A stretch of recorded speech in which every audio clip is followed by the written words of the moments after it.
Hi, everybody. It's Ben, and Merry Christmas. In setting up Shifting Gears and Minds, the podcast you're watching now, our goal is to share the stories of you, our valued guests. Porsche is a brand that's built on stories, and your stories are among some of the most incredible that I've ever heard in my 26-year automobile career. The episode we're about to share is a very special one to us, featuring Micheal Clare. Micheal Clare is a Cayenne owner that lives locally and was instrumental in helping us set this up by making himself available for microphone checks and video checks. He filmed a lot of footage here, and it got to the point where G and I decided we had to air it. So enjoy this special Christmas episode of Shifting Gears and Minds from Porsche Annapolis, featuring Micheal Clare.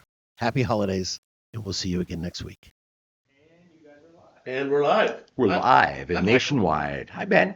You got a great voice for radio. I do. I used to be a DJ, among other things, out of Kwajalein. I believe that. Where were you a DJ at? Out of Kwajalein. Where's that? It's in the South Pacific. Really? Yeah. Military? Yes. Oh, okay. Yeah, it's an atoll. It's the largest atoll in the world, which is basically a volcano that's come up like Hawaii. Mm-hmm. But Hawaii's a chain, and an atoll is like a volcano, and the whole thing comes up. And then the rim of the volcano are the islands. I didn't know that. Yeah, so it's 4,400 miles west-southwest of Vandenberg. And so when I was there in the 80s, early 80s, we were tracking the space shuttle. Can you tilt that mic towards you just You a want me? little bit? Yeah, try that. Sorry. You're good. So when I was there, 83, 84, they were testing the MX missile, the Peacekeeper, it's now called, the big, supposed to be on a mobile launcher. Mhm. And we tracked the space shuttle, and we tracked a lot of classified objects out of Russia and China. And we tracked for basically Armageddon Day, which is a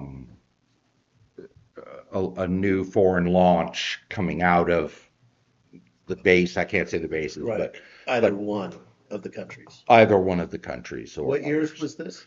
I was there 83 through 84. Wow. Yeah.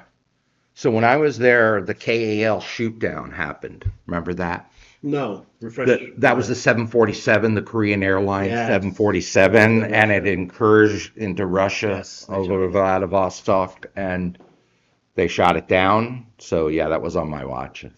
Really? Right there for a second. So hang on one second, because the book, The Able Archers, I read. Have you read that book? No. It's about a top U.S. spy and a top Russian spy with a severe age gap. One's young in the U.S. coming up, the other one's an old Russian diehard KGB guy. The Able Archers is about the communications they had during that time, Oh. where Reagan and we were paranoid that they were going to launch it any second. And Yeah. it's told from both sides post Cold War, when Definitely gotta the read Russians that. were scared of the same thing. Yeah. But they addressed that aircraft, and one of the things The they go KAL into- shoot down? yes, Yeah. in the book specifically, because one of the things they talk about is the radar technology that Russia had at the time. Right. We didn't know was crap. Yeah, we quickly found out. Correct, and Yeah. they weren't even sure at the time that it was. Well, their airspace. shoot down was not because of technology so much as doctrine. Yes. Their aircraft are controlled by the ground controllers, who are just looking at radar and didn't like fly up and like try to ident them like you see in the movies now. Yeah, I was on watch when that happened. Wow. On the radar. Yeah. That's And like we had, like you typically see, screens, and we had different views of what the radar is seeing. Right. You're really just looking at a bunch of static, but like, zzz, kind of that kind of thing. But yeah, I was there when that happened. And also the other thing I worked on was the shuttle. Remember when the tiles were falling off the shuttle? Mhm. And they had to look and see. So my radar would see it as it's coming up over the horizon, right? We'd acquire it, lock onto it, and we'd track it like that go over the sky. Well, my roommate, Paul Holm, he worked at optics. And so he sat in one of those telescope chairs that you see with the dome. And so they would take our radar positional information and lock on, and then he could see the shuttle.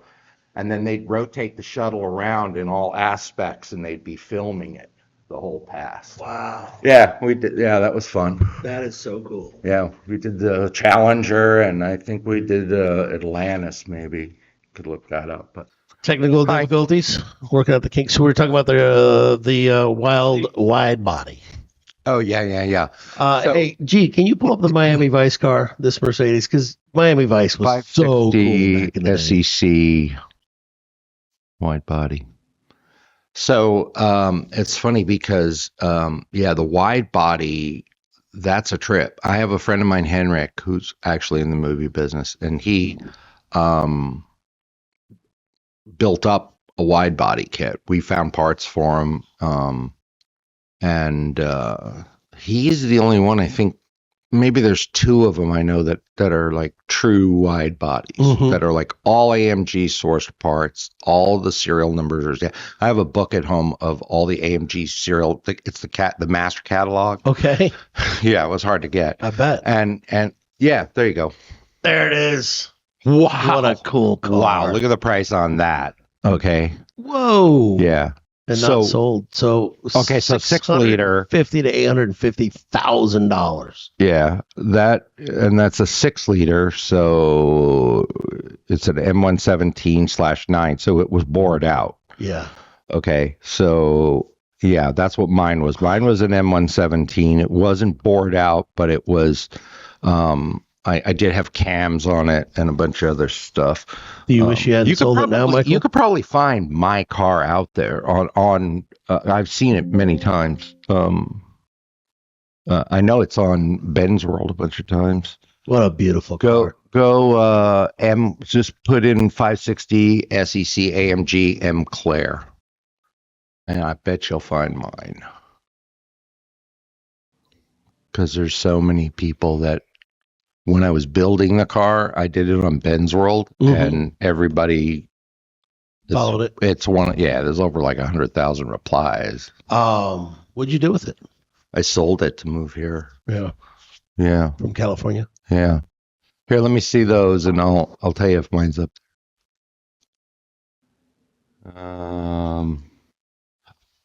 So I had the wagon too, and I had the SL, 90 SL. No, 89 SL. I had a 90 sedan and a 91 coupe. I had all three. They were all three in 199, 269. At 1991 with that search. Yeah, 1991. And it's CLARE. Now they have your last name, and pretty soon they'll be camping out outside your house. Who? Everybody that loves you. Yeah, that's why I'm. So keep going down. That looks like mine right there. No, that's not mine. That's it. That's okay. fine. Yeah, so mine looked like this bottom left one. When I bought it stock, that's completely bone stock, and then it looked like what you saw before when I was done. It wasn't a wide body. I love the 90s body styles. I had a 98 BMW 323 IS back then. That was my first luxury car, and man, what a blast. Yeah, so those are all US headlights. You can see because they're like a 90-degree headlight wipers. But if you look at that the 91 sedan, the third one, that one, that's a European headlight right there. Interesting. Because it's the way the headlight wipers are. Okay. And the headlight wipers were $250 a piece 25 years ago. For the wiper arm. I'm not even talking about the motor. So like I did all my conversion. I got it all from US spec over to Euro spec just because I like that better. Go back to the Miami Vice car. Gee. Yeah. I would love. picture the one from Miami Vice. Man, I'd love to have one of those today. What a blast that would be. They're so How rare. They're fun. buying them up. I just talked to a buddy of mine who's got one, and he's like, "There's no parts anymore. They're buying them up and sending them overseas." Really? Yeah. My buddy Kim, who's in Perth, Australia, he's bought up like half a dozen of them, put them over there. And they get bought up and taken to Europe and bought up, taken to Germany. Yeah. Yep. How cool. So mine looked like that one right there in the center, the black one, that. Mine looked just like there that. it is. Yeah. Right in the picture. Yeah. That's black, but mine was pearl black. Yeah. And that's the same rims. Man, that's cool. And I had my centers painted. There we go. No, that's gorgeous. What a great car. It reminds me of the movie The Transporter when it first came out. That 6-speed BMW. Oh my God. Yeah, that's those are that looks like mine. Wheels are a bit different. And I had the like that blue one there. I had this bottom side skirts or this black one over here. Yeah. That one's not a wide body, but it's I mean, just the look on it, you know. Oh, that's a beach car for sure. And when I was in LA, you know, that's the kind of car you take down to LA. And I had it at Cars and Coffee. It was featured in cover of Cars and Coffee magazine. Really? Yeah. That's cool. It was a lot of fun. You know, you'd get the day I finished it, I had a wedding to go to in Santa Monica, and I drove down. It was my buddy Tom's wedding, and we went down there, and it was just like that clean, right? And I pulled up in front of the restaurant was across the street. I pulled up, and it just happened to be a U.S. bank, my bank. And this guy comes out of it, and he goes, "Oh my God, that's the Miami Vice car." And I'm like, "Yeah, that's the Roadhouse car." Yeah. He's like, "Oh my God, can I look at it?" I'm like, "Yeah, okay. I got a minute." You know, pop the hood. The hood's all gleaming. He goes, "What do you want for it?" And I'm like, I don't know. I just, 2.5 years and $55K. He goes, I have 55 cash right now. This is my bank, and I've always done that my whole life. I've built something cool, and then somebody comes along. I did that with my RC jets. I build a jet. I take it out to the field for the first time. There's some knucklehead who doesn't know how to fly or build. And, he throws 10 grand at you and you're like, how do you not? Somebody throws. But I said no because, and that might be my car. It looks so close to my car. The number 3 one top, that one. That's the color I had, 199. If you notice no, that's not my car because the sunroof is metal, and on my car I switched to glass because the next generation Mercedes had glass sunroofs, but they use the same mechanics from that. Oh, they just changed the metal to glass.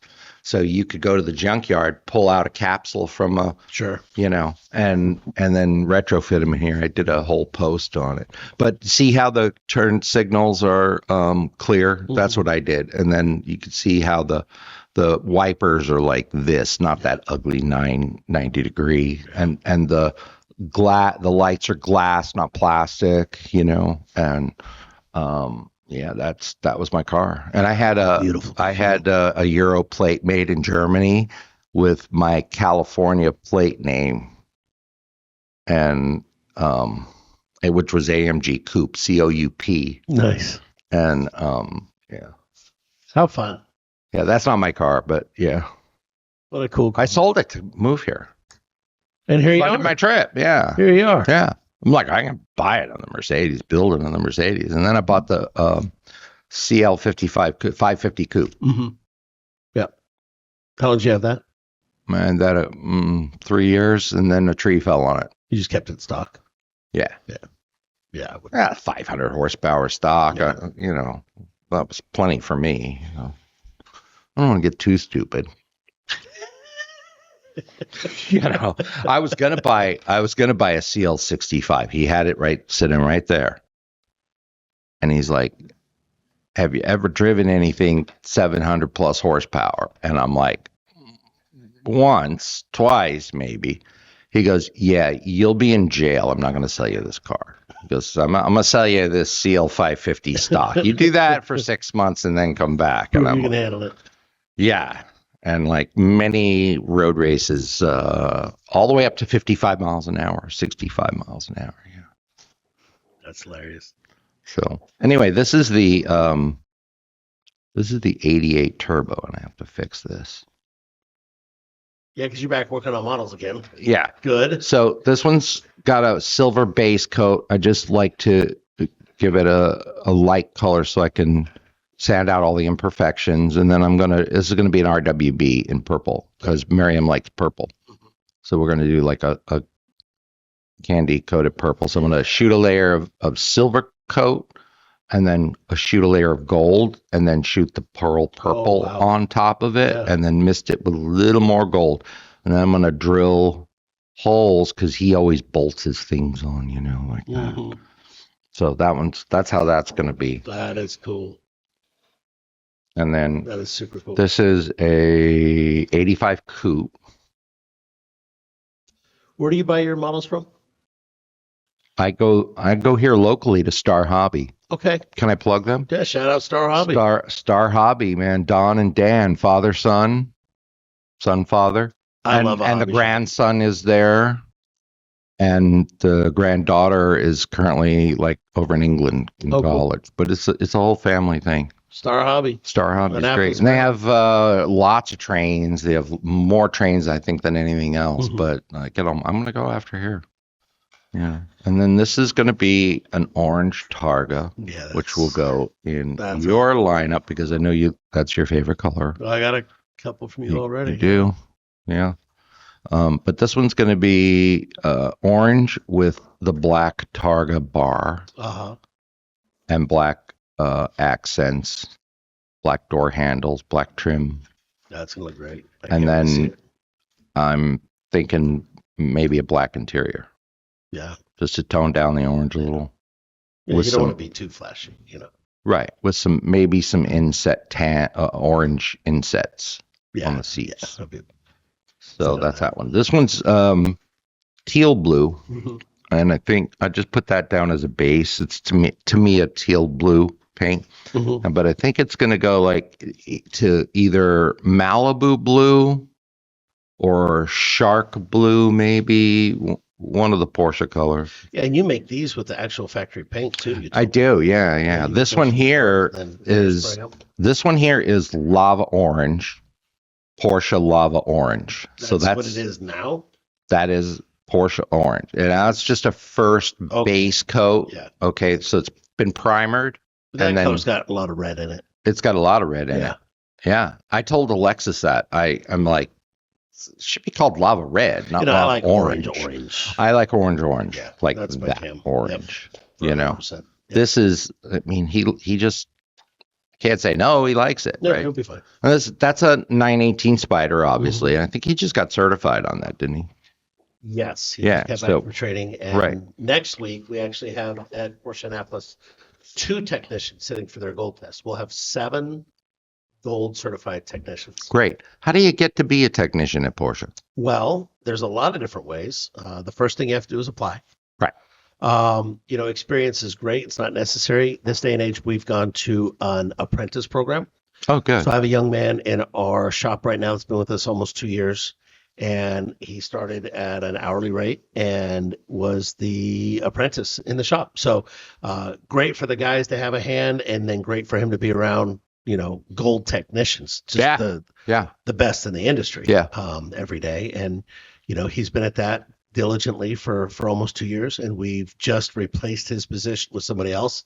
And he's moved into the shop full time, and he's now flat rate. So great. He will have the opportunity very soon to sit for his Maryland State inspection test and start taking his Porsche exams. So like anything, it's a process. It's a lot of meticulous training. Porsche and Porsche Annapolis are huge fans of training and making sure people are capable in their positions. And absolutely, it requires a lot of time out of the store.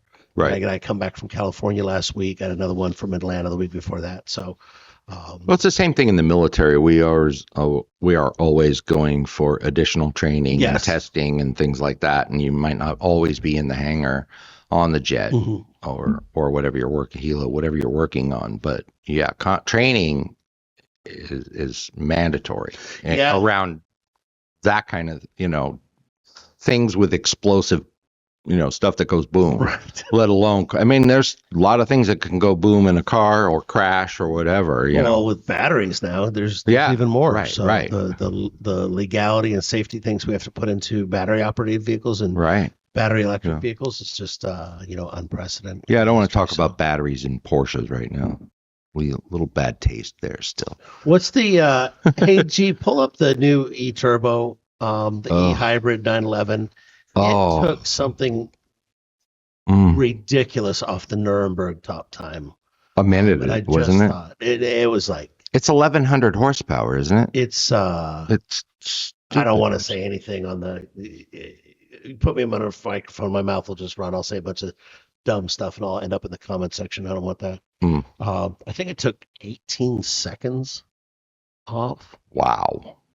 Which is just, it's just stupid. Yeah. It's just stupid. Is it under 7 minutes yet? I don't know. Gee, we're going to look that up. It's like an 8-minute lap at the ring. Because we're getting them in. That's what I love about the ring, though. You can just drive up and pay them like €50. No, we're looking for the 911. No, the 911. Yeah. The e-hybrid. We're not interested in Macans. I'm sure it did well at Nuremberg, but I've never heard the Cayenne that up. Or the Macan. I've never heard that conversation. Yeah, the e-hybrid 911. Is anybody even talking about that though? It's the 9922. What? Macan track times? No. Right. No, my that's point. my point. Nobody cares. Yeah. Give that to your daughter going to college or graduating from college or something. I don't know. And with the cost of cars nowadays, you might as well buy a Porsche, for crying out loud. Yeah. I tell people that every day. They go, let's go to AI. Go to AI mode. Say, what's the new Nuremberg time for that? New Nuremberg time. Nürburgring. Let's just get the T hybrid. Just put new Nuremberg time. 700 horsepower. B-U-R-G. N-U-R-E-M-B-E-R-G. Nürburgring. N-U-R-B. Nürburgring. Time. Not 911 T hybrid. Yeah. Oh. Well, yeah, that's not really how. It's Nürburgring. See, Nürburg. Yeah, the 992.2. 703. I mean, yeah, okay. So that's low sevens. Almost in the. Oh, look at that. It's on sub 7. The GT3 656. That's a manual too. How many seconds are 6? There's a GT3 RS at 649. There's another one at 643 with the Manthi kit.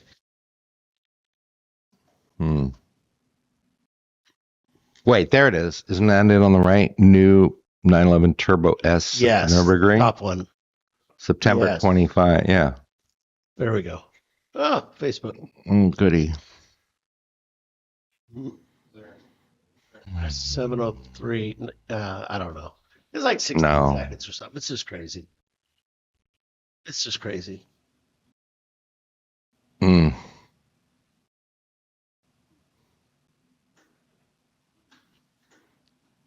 Yeah, you can. I love that. That's what you get when you go to the race experience, though. Did you know that? You get a video of yourself in that format. They give you a USB drive, and you plug it in the 911. You come back, you have all your track times, all your lap times, the recording of you driving. Don't tease me. It's worth it. It's so worth it. Oh, no, it's the most. I think it's the most fun you'll have in a day. Maybe ever. I don't doubt. Maybe ever. I don't doubt that. I've had track days in my Mercedes, and I mean, I put my I registered for the Neon, thing, Mhm. and it laughed at me. Yeah, that event booked in minutes. Why does it keep bugging me to like, hey, join? I did it yesterday, and there was like, automation.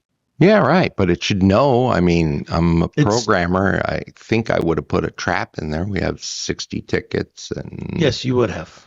Right. Yeah, but somebody didn't. I love that bridge. Yeah, I think it's the first time. In fact, I reached out to our marketing department. They said we've never had an event booked that fast. I mean, it was minutes, which is just incredible. What is that event? It's our annual Porsche event that we hold at the store. The theme is Neon Dreams. It's about electrified vehicles, so highlighting Macan, EV, and Taycan. So you didn't want to talk about batteries, though. So not in a Porsche. You'll be okay missing it. Yeah. I mean, but I love the Taycan. I would get a Taycan Gran Turismo. That car's... We sold a pre-owned one yesterday, 2022. We traded for... Was that the blue one? No. That was over there in the service? I just can't... God, I've had it 4 days. Oh, wow. 5 days, maybe? Yeah, they're so hard to find. There's a Gulf Blue that was in service. Oh, I didn't see that a week or two ago. Oh, no, I did see that one. It had tape on the tires. Yep. I don't know why. I don't either. I didn't ask. That's an Alexis question. Correct. That's why he has a building and we have a building. Yeah. Yeah, these are going to be fun. I'm super excited for the orange. I know Vera's going to love the purple. She loves purple and everything. So. Yeah. And the other thing we were talking about last time too was my first job out at Kwajalein. Yes. So this right here, this was like my last mission, one of my last missions. And these are... Michael brought props today, G. I did. I showed him. We have it all set up. Props and gifts. How cool is that? Talking about it when you walk into the room. So this looks, and I know I'm jaded, Michael. These look like AI images. No, they're not. I believe that they're not, but holy cow, it's so... So you asked like earlier, like what was like... These photographs? Those are photographs. Yeah.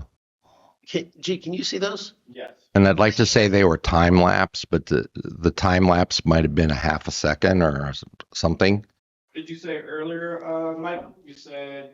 I said a lot of things earlier. Oh, if you were live watching these in about anywhere from 10 to 30 seconds, you'd be dead. It would be like the picture in The Peacemaker when the bomb goes off. Mm-hmm. You'd see it go boom. You'd see these strikes come in. Each one of those stripes has a warhead at the end of it.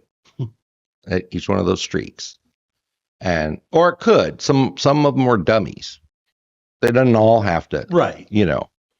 That way, if there was some technology that could, there's 12 coming down or 10 coming down from the bus, it would have to get them all, right? Yeah.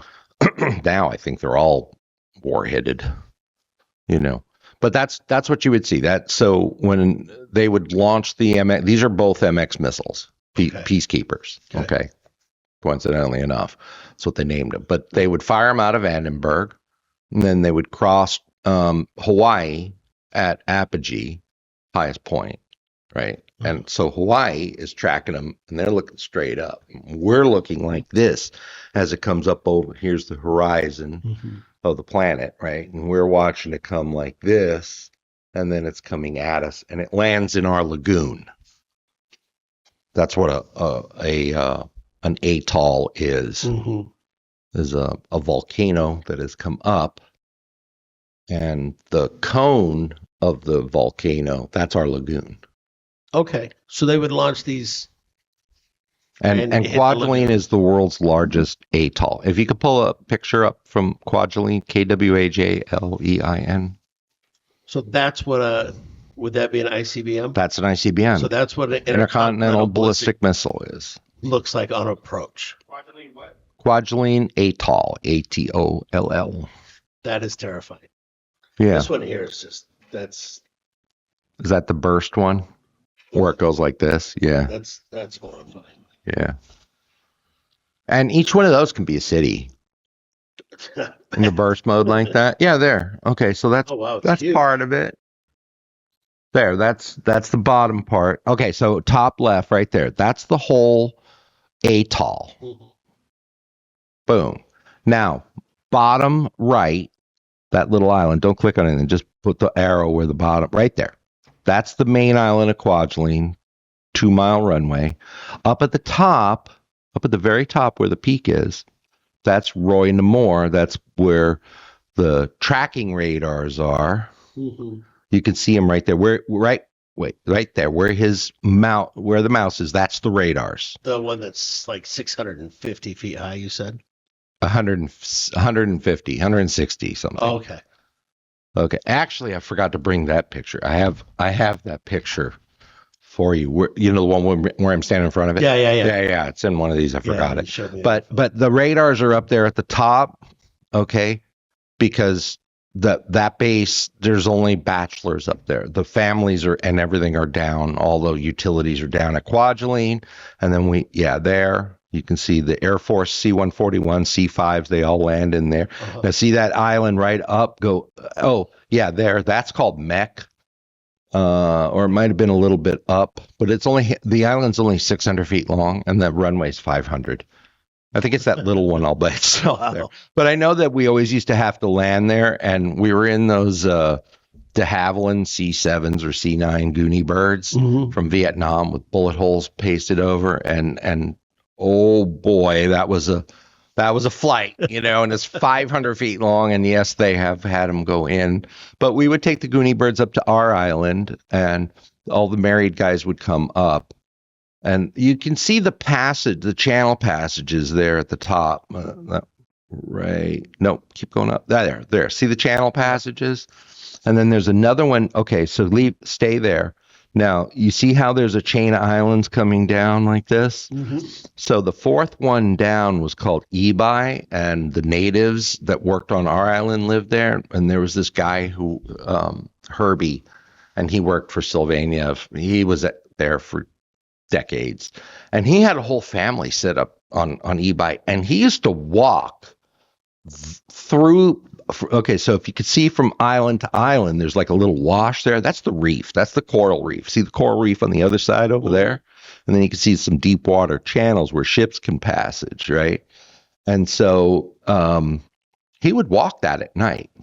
And the first night that I got on the island, and he'd like drink and walk it. Like, wow, dude, like seriously, barefoot. And the first night I got there, there was another guy that came with me from Hawaii all the way. We were both being assigned as our first day.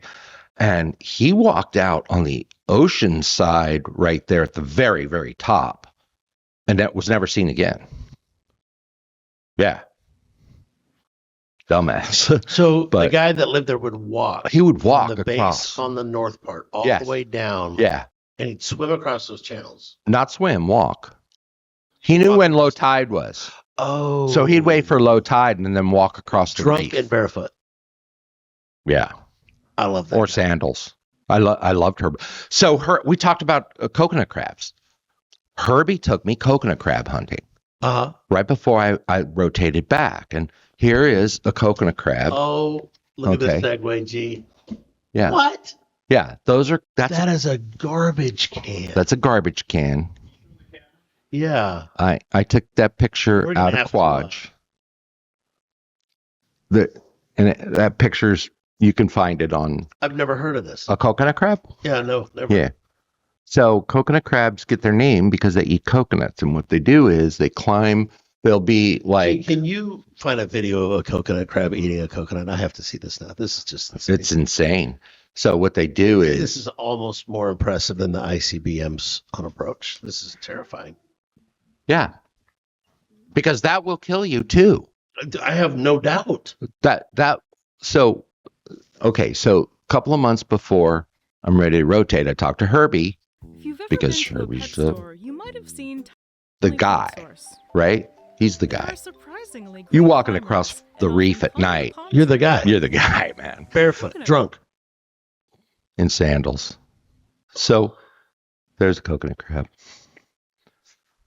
Massive, yeah. I would say so. A leg span of over 1 meter. Yep, there he goes. Yep, see him? Look at that. Yeah. That guy is nuts. I've caught a salmon that was Okay, 8 pounds. so here's what they do. Here's what they do. They gather underneath. Watch out, doggy. They gather. Yeah, he better watch out. They gather underneath a coconut tree, and then one of them climbs the tree like you saw, and will snip the coconuts down for his buddies, and then come back down. And yeah, Can we see? I don't care about any of this. Can we see one clipping a coconut G? I coconut don't wanna crab see. hunting. So, And you can eat them. oh yeah, I don't eat fish or crustaceans. I don't like seafood at all. I'd but, make an exception for that. Well, so here's the story of how I got mine home. Okay, so me and my roommate Kenny. Did you take this picture? Yeah, I took that one. Jeez. Yeah. And so we went out. Okay, there. Yeah, there's one. I have never. Gee, have you heard of these? I've never heard of such a thing. 3 feet across. They start out this big, and they get a shell. They get an old shell on the beach, and they hide in the shell until they keep getting bigger and bigger, and they molt every year. So you'll see their shells on the beach. See? Yeah, there you go. Yeah. You can grab a bird, yeah. Also voracious scavengers. Thank you, National Geographic. Yeah. In 2007 with half a pig Yeah. carcass. This creature was laid And and they set up time-lapse cameras in the trees. oh, they got that dog. And the Oh, results I said bye-bye. Be careful, doggy. Yeah. There you go. Graphic image. But Yeah. it is Hide your very kids. enlightening. Hide your kids. With help from You their can see those smaller shells though, strawberry right? You can Yeah. see them, mechanisms, and so one night I was DJing on the radio station for all of the Marshall Islands, all 3 people. Unbelievable. Yeah, and I went out in the daytime. I came there in the daytime, and then I was going out at night, and the entire beach was That was moving gross. towards. I don't want to eat one anymore. Yeah, Yeah. yeah. And the whole beach was coming at me. So let me tell you about the hunting story. So Kenny and I each wanted one. So we said, hey, Herbie, take us out hunting. He goes, okay, great. So the island Roy Namor was a Japanese stronghold in World War II. We took it from them. Okay.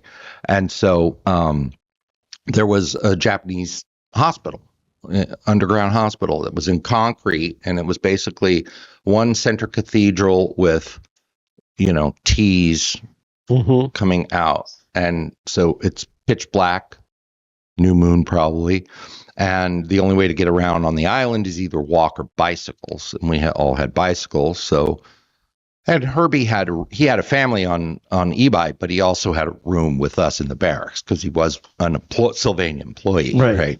And so so we set it all up, blah blah blah, and so the things that he had us bring were one of those big square flashlights, the big square battery ones. The whole button ones. Yeah, the old button ones. I got 2 of those in my the garage. big Duracell or whatever they call them. Yeah. And a small pen light. Okay. And with a wide focus beam and string. Strong string. Twine. Okay. Strong string. Okay. So it's the middle of the night. We go in pitch black. We ride our bicycles all the way to the far side of the island because that's where the Japanese stuff is held, right? And park the bikes outside. And there's some kind of a pole like this, as I remember, out in front of the underground hospital. Okay. So probably it hung a sign at some point, right? And so we go in. It's pitch black. You're in a concrete bunker underground, and you take the small pen light and you start walking, and you can hear them walking away. I swear it's out of a Stephen King movie. And we all 3 have our pen lights on, and the light makes them scurry. Boom. And then we go to the back, and you wait until one comes at you. And when he's about 3 feet away, and we're standing, you know, in a triad back to back to back, right? And each has theirs. And then we get to one coming at us, and you hit the big spotlight. And he goes, ah, like that. And they get stunned, and then the other two turn their lights on and get everybody else away, right? And then Herbie, only Herbie, goes around to it because it's stunned, and he grabs it by the shell like that guy had it. And he grabs it and says, okay, get the string. And one of us has to get the string, and you have it already done in a noose. And you kind of are, and the legs are hypodermic sharp. That's how they can climb. They're hypodermic sharp. And so, you know, you lasso it, boom. Now we're holding it at arm's length, I'd say. and the three of us have to walk back outside, scurrying all the other ones away. You tie it to the thing, go back in, get another one. Go back in. Well, Ken needs one. This is worse than Indiana Jones. Yeah. Oh, yeah. Yeah. Wow. Yeah. And Indiana Jones had just come out. You know, I know where you got the idea from. Okay. So, yeah, this was 1983. Whoa. Yeah. So this was into third one with Sean Connery. That's insane. With the rats and the spiders. Last Crusade, personal Last favorite. Crusade. Yeah, personal favorite. And so then we go get number 2, and then we go get number 3. And we got 3 of them that night.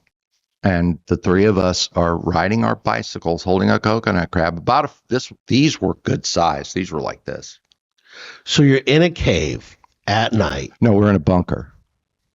You're in the old Japanese bunker. We're in a Japanese bunker at night at night on an atoll. On an atoll in the With South a Pacific. maniac that walks over reefs and sandals drunk. Well, I mean, you could call him a maniac. Some people call him sir. When you're doing that, hunting coconut spiders that you call crabs. Yes. With yes. hypodermic needles for claws. Yeah, and vice grip for hands. Hypodermics for legs, and you vice don't grips even for. And you don't even eat them. I don't eat them. No. The only reason that I did this and I went is A, the cool story. B, I brought this home. We met. Let me get to the rest of the story. So we get these things back to the hangar. Actually, right here is where they are. Okay, because one's Herbie did that one. Herbie did that. Herbie caught that and did that. Shout out to Herbie. Yeah, man. What a He's stud. the monster. Oh my God. Herbie, and let me tell you something. Herbie, if you're still around, we want to talk to you. Herbie put on the best luau's. He's got crabs the size of donkeys. How could he not? How can you not? The Hawaiians there. See, I didn't hang around with the Howleys, the white guys. I hung out with the Hawaiians. Okay. All the engineers. No, I hung out with the Hawaiians, man. They were cool. Smart. They were cool, man. That's just unbelievable. It was I've funny never heard of a coconut crab. I was in the chow hall, and I was sat with the Hawaiians, and this was like early on, like after first couple of months I was there. And of course, rice is with every meal, right? And I don't really like soy sauce. I like Liam Perrins, Worcestershire. So I'm dousing mine, and Matthew goes, "No soy, brah. No soy, brah." And I'm like, "No, Matthew, it's okay, man. I like this. No soy. I don't like soy." You just pick up the Hawaiian, the pigeon. It's called pigeon. Are you the kind, man? The kind is like the real thing. That's funny. They used to call me the kind. And so we get these things back to the shop. There's a repair shop for the radar that's behind the radar building, and that's where he had like a little workshop there. He worked on he always worked in transmitters. Like there were 3 positions there. There was transmitters, there was computers, and then there was the radar console. Okay. So the radar console, you're sitting in the control room, screens everywhere, red phone to SAC, right here. Sac. Sac NORAD. Cheyenne Mountain. Mm-hmm. Okay. Right there between us. So it's me and another one. There's two of us, near field and deep space, and then the operations director behind us. And then he's controlling. So you either are running your shift in radar, or you're running your shift out in the computers, which is the computers that run the radar. So you have to know how to bring up all the computers and make sure that they're pointed, the antenna's pointing the right point in the sky. You know, this was 1983. So our computers were like DEC VAX 8800s. We had two of them. Yeah, they were as big as this room. Yeah. 240 megabyte 15 disc platens. Like this. 15 inches across was 280 meg, something like that. We're like, wow, that's a lot, you know, and Cutting edge. Back then. Yeah, back then it was, and everything was true multi-user terminals, thumb terminals. So you either did that or you were in transmitters. And sometimes some ODs would have us do 2-hour shifts in each of the 5 positions, or whatever, 4 positions. And have us do 2 hours as OD, 2 hours on radar, 2 hours on computers, 2 hours in transmitters. And some didn't. Some say, what do you like to do? I like to be on the radar. Or I like to be in computers. I like to be in computers, mostly. Radar was fun.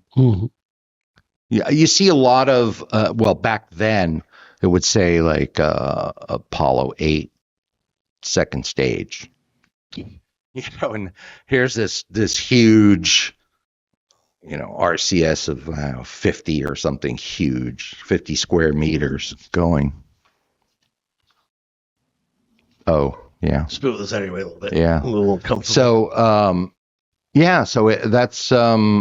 was Kwajalein. And so Herbie stuffed them for us and mounted them on boards. And actually the one that I hunted exploded itself, because the way you can't kill them, you can't boil them, you can't, you know, if you want to display them like that, you have to, basically they dry themselves out. And what he does is I shouldn't say it. Well, this was 40 years ago. So yeah, he just hung them on a rope out on a horizontal pipe, and they would just dry in the air. Yeah, they would just dry. Yeah. And so sometimes in order to get out, they just go, they blow all their limbs off, and then that's what whales do when they're beached and floating.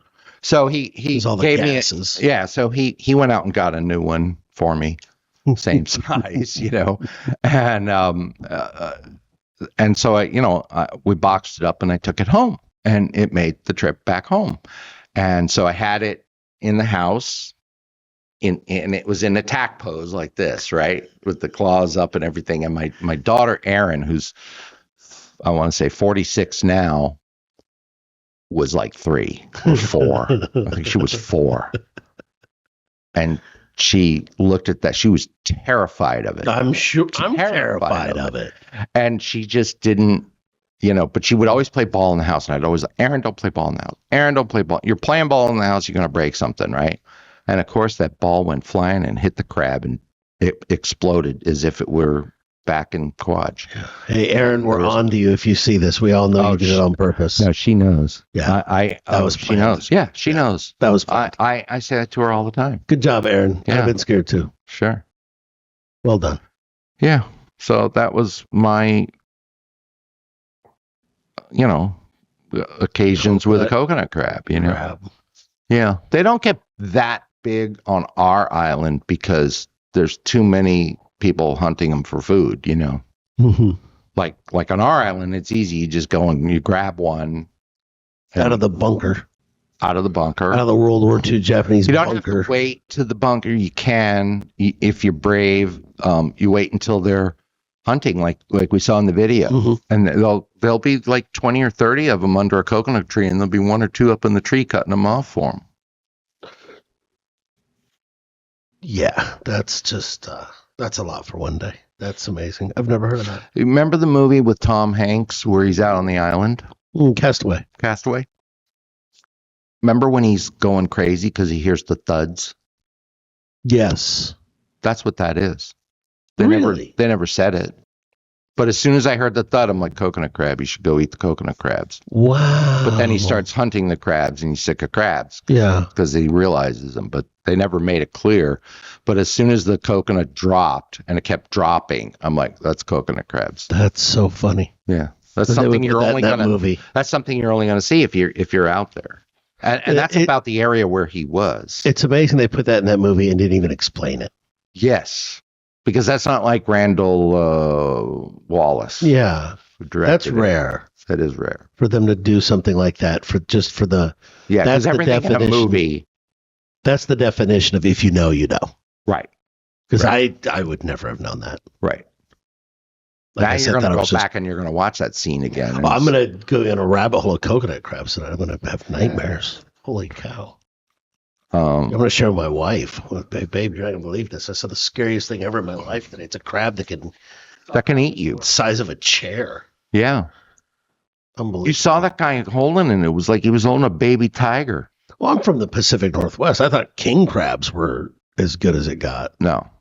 Those are spindly little things compared to these. Compared to Look at these.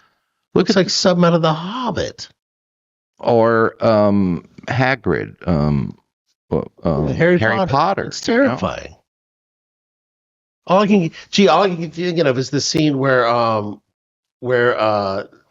in Lord of the Rings, where he's stuck in the cave with the spider. The spider just keeps coming at him and coming at him and coming at him. It's horrifying. Oh my gosh. Look at this. They got the inspiration from Look at that. coconut crab. Yes, truth is stranger than fiction for sure. Yeah. There you go.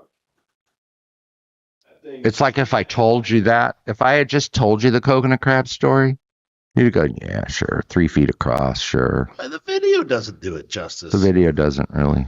a lot of people Oh know my about coconut gosh. crab until today. That's horrifying. Well, because most people don't go to the South Pacific. They're not, also true.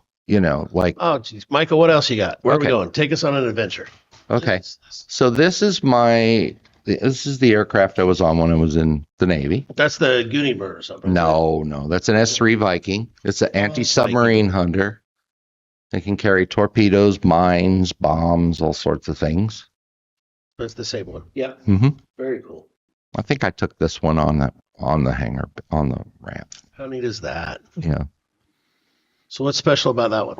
Anti-submarine. Well, it's an anti-submarine plane. It's got a very long wing, like a glider, like a U-2. This is the one you told me where the wings fold up. Yeah. Because they're folded in that picture. Right. Okay. You don't get to see that very often.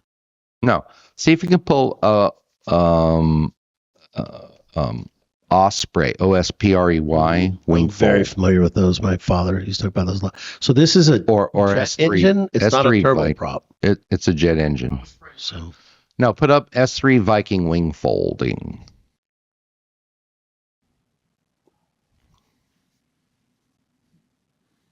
yeah, I've Oh. always been. My grandmother used to say, I'm growing up, my mom, somebody she said, one of the things I can never just understand is how something as big as an airplane can fly. And I Sure. kind of understand how an airplane can fly. I don't understand how they make the wings fold and fold in and out, so and fold there's in half. all right. So there's a hinge. I'll bring my model next week if you want. So the tail folds also on ours. See, Mm-hmm. and so you can see where it says 148 scale. That Sprue Brothers wing fold kit. I actually have that kit. Okay. I have several of them. So I'm building a lot of my models like this folded. And Is so there a there's video, G, of this wing? Is it done by hand or is it no, it's automated? yeah, not that one. No, that's here. Try that one. No, down. 10, Yeah. 10 key moments in this video. Skip back, G. Go back to that search. See, I work I on love the it. flight Yeah. deck. 10 key moments in this video. Click on that right to your right. Right in the middle. Yeah, there we go. Let's just skip. Let's see. Let's go to where? Tactical launch decoy, refueling, carrier landing, carrier quality, Pearl Harbor. Oh, that's not it. Oh, well. Viking on an aircraft carrier. It's They that fold. one. Plain.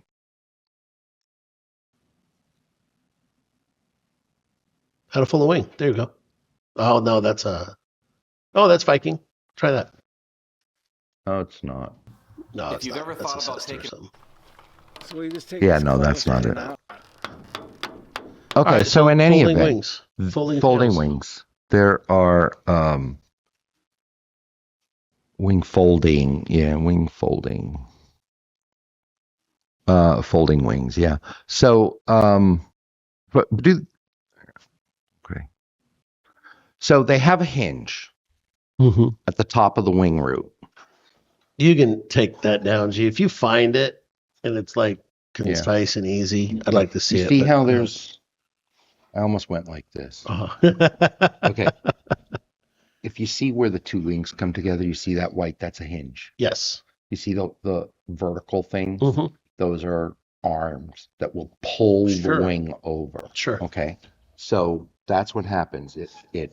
There's a wing, there's a hinge, Mm-hmm. just like a door, and it just does this. And it folds Folds up. over. Yeah, sure. Right? And then when it unfolds, okay, there are pins because there's two locks, there's two holes like this. So one on the top, one on the bottom, and then the wing folds in and they line up, right?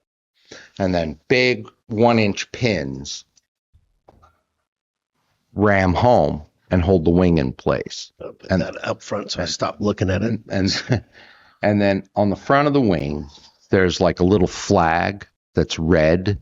And then once the pins lock and the wing is locked down, Mm-hmm. the pins go in and you can't see them anymore. Wow. And that's actually one of the final checks on the plane captain. We'll give 2 thumbs up that the when you do like wing fold, that's the signal for unfolding your wings. Okay. And then once that's done and they get it, they'll go 2 up and we'll go 2 up. And that's for storage. That's for storage Yeah, on the more on the carrier. carrier. Yeah. Yeah, for sure. They can't even get them through the hangar door in the carrier. Yeah, I bet. When they're not folded. I bet. And then so we, on the flight line like this, you'll tell them to, you don't have to, but sometimes you'll just tell them, hey, you want to fold your wings, like, just to, yeah, there we go. I found There we go. Look at that. It's not the whole entire thing, but shot by shot. Frame by Yeah, so on the carrier, yeah, there you go. Nice.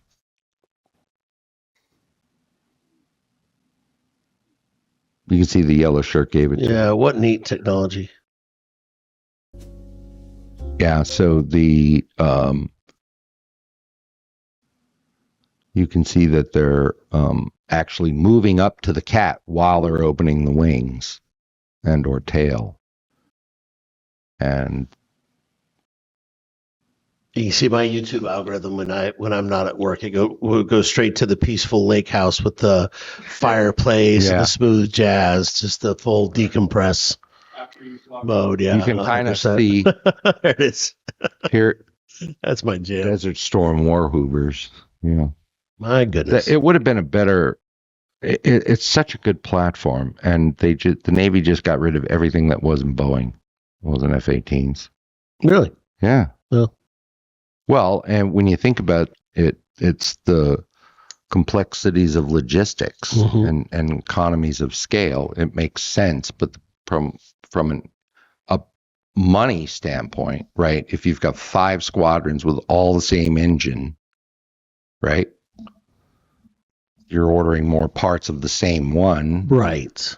or you can have the same part, less of them, but like steady stream them, and just that's how they do it. But Well, I heard a neat thing just this week, and it might have been today, where, I think everybody's heard the phrase that Henry Ford once said, you can have any color you want as long as it's black. right, Well, that sounds ostentatious and like he's like, hey, I'm not doing it any other way. right, No, the reality is that he created the first assembly line, and black paint cured 4 hours faster right, than any other color. right, And and it got it cheaper. it was done Yeah. cheaper and faster, and he could produce more of them. That was the Yeah, reason it. why. That guy was a genius. Yeah. You ever hear the story about the crates that he shipped the engines in? The wood was reused in the car assembly, they use the wood panels in like the seats, Yes. and in anywhere where they need it. So he they was were shipping. Yeah, they were meticulous right. that he didn't want any waste Any whatsoever. waste, So he yeah. actually had the crates rebuilt to the exact specs of the motor to waste nothing. There's no packing materials hardly at all. Right. But what was left over that he couldn't use, he had a Recycled. problem with. Yeah. He couldn't do anything with it. So his brother-in-law, and I believe it was his wife's brother, you had Henry Ford, and then he married a woman named King. Now, correct me if this is a story. If I'm wrong, in the comments, clarify and send me the link to the real story. But Oh, we enable comments here? we're going to have comments. Yeah, for sure. I can't wait till we misquote something and just watch it bring go wild. No, so he started a partnership. His brother had he literally either got into or made charcoal. Yeah.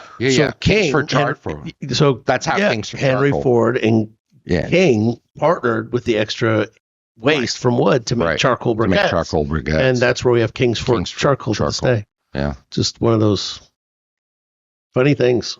Yeah. Yeah, That- we still have it. Still have Ford, still have Kingsford. Yeah. Well, thank you for I the have coins. That's so four. cool. These Oh, are you're awesome. welcome. That was the F35 is Pleasure. amazing. I love that. I absolutely love that. I had 2 of those, so We're at an hour in. cool. You guys want to stop? Did you guys? I don't have to. No, where are you going to be? You leave it. Hell of a too? producer. Yeah, they're Oh, well, that's 26 minutes. Well, buddy, what an adventure. What a ride today. Holy cow. I've had a life. What a man. ride. Yes, you have. I always tell people my life is like every Lifetime movie ever made. With a happy ending. No happy ending. I don't have a happy ending. Don't you know me? It ain't over yet, I thought Michael. you knew me. It's not over yet. I know. So yeah. The last chapter isn't written. No. Well, we'll see. Fun stuff, man. Well, Michael, Yeah. it's always great to see you. You know, It I is. love you. It's awesome. Thanks for coming by today. Absolutely. And My pleasure. Let's do this again soon. Absolutely. Thanks, buddy. Same bat time. Same Same channel. bat channel. Bye, everybody. See ya. Bye.